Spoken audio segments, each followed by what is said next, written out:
Welcome back, tea lovers, to Dropping the Tea, where we spill all the hottest insider stories from the worlds of fame, sports, and culture.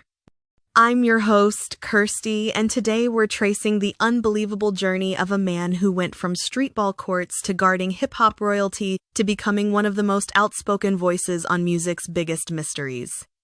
Let's dive into the life and career of Gene Deal. Picture Wellston, St. Louis in the 1970s and 80s, tough streets, tight community, and a young Eugene Gene Deal determined to make a way out of no way.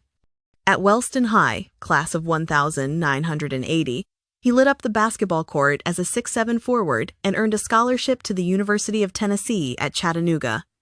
But despite that mid-80s college stint, Gene says he felt whitewashed in the system and watched his pro ball dreams fade. Not one to give up, he jumped into legendary streetball games at Harlem's Rucker Park and New York's Kingdom tournaments, where his name first started to echo off the rims.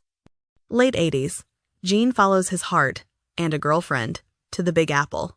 He lands in New York's Wild Pulse, joins a street crew, but quickly turns those street smarts into an early security gig. Word was, even Sean Puffy Combs rolled with the same circle back then, and that shared past forged a bond.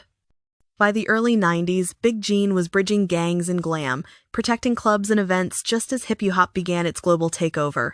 The big break arrives. Gene joins Puffy's personal security team. Throughout the 90s, he's on the front lines through sold-out shows, red carpet chaos, and headline-making moments.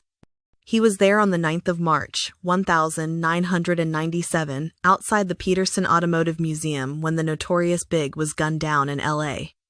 Gene's first-hand account of that tragic night questioning, seating, security missteps, and swirling conspiracies would only surface years later, branded as controversial but undeniably compelling. As the decade closed, Gene pivoted into law enforcement, becoming a New York State parole officer while still moonlighting as a private security pro. Fast forward to September 2009, a fender bender at a New Jersey strip mall sparks a courtroom drama. Accused of pointing his service gun at a tow truck operator, Gene insists the weapon slipped from its holster. 12-year legal battle later, he walks free, vindicated, and more determined to balance justice with street sense. By the mid-2010s, Gene flips the script from silent protector to candid commentator.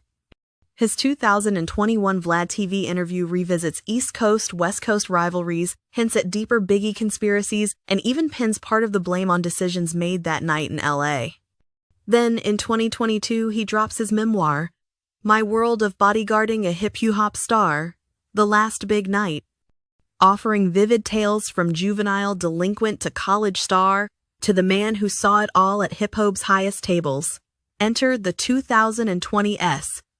Gene launches The Gene Deal Show on YouTube, cooking and conversation style, mixing recipes with rare industry stories. He's reacted to Diddy's legal battles, weighed in on Cassie Ventura's lawsuit, and even made headlines after clocking a heckler outside the Manhattan courtroom during Diddy's 2025 trial. His no-holds-barred approach keeps fans glued to every drop. Gene Deal's journey proves that life rarely follows a straight line. From bouncing on streetball courts to protecting music icons, then bravely stepping into the spotlight to tell his truth, his story is one part grit, one part glamour, and all parts fascinating. If you enjoyed today's episode, be sure to subscribe and comment your thoughts. What's your take on Big Gene's conspiracy claims? Don't forget to rate and share Dropping the Tea with a friend. I'm Kirsty, and I'll see you next time for more untold stories from the fringes of fame.